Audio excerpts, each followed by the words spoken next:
Naniniwala ang isang mahistrado na panahon na para i-overhaul ang PhilHealth. Pinuna rin niya ang paglipat ng bilyong-bilyong pisong pondo ng state insurer sa National Treasury. Narito ang agenda report ni Joash Malimban.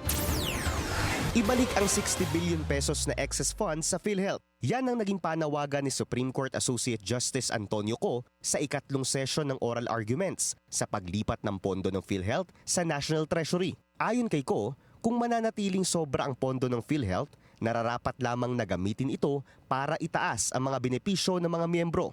So in that case, maybe PhilHealth can already request the President to return the money, the 60 billion that were transmitted to PhilHealth, to the government for Anchor Program funds.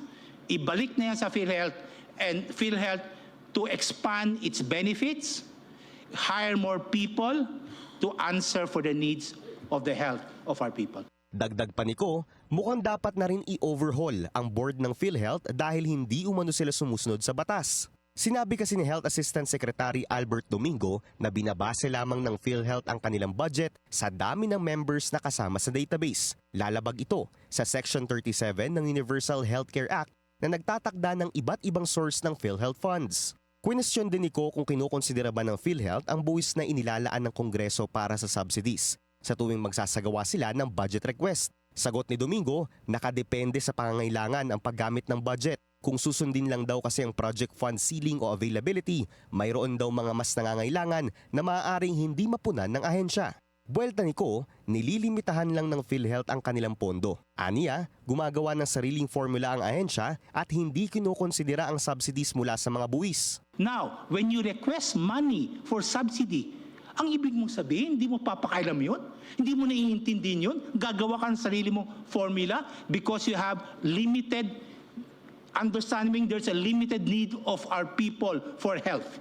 Sinabi naman ni Domingo na nananatiling secure ang pagbibigay ng benefits ng PhilHealth sa mga miyembro nito dahil garantisado raw ito sa ilalim ng National Health Insurance Act. Your Honor, if it pleases the Court, Section 58, the sovereign guarantee, even without this maneuver of the 89.9, government can and always will increase the benefits. Sinabi ni Domingo na mahalaga ang ginaganap na oral arguments dahil pinagtitibay nito ang prinsipyong use it or lose it na naghihikayat sa mga ahensya ng gobyerno na gastusin ang kanilang pondo.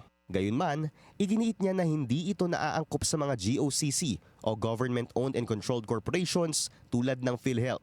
Sa kabila nito, sumasang-ayon naman daw sila sa mga obserbasyon ng Korte Suprema at sinabing ikokonsidera ng ahensya na itaas ang kanilang insurance benefits. Ipagpapatuloy ang oral arguments sa darating na April 29.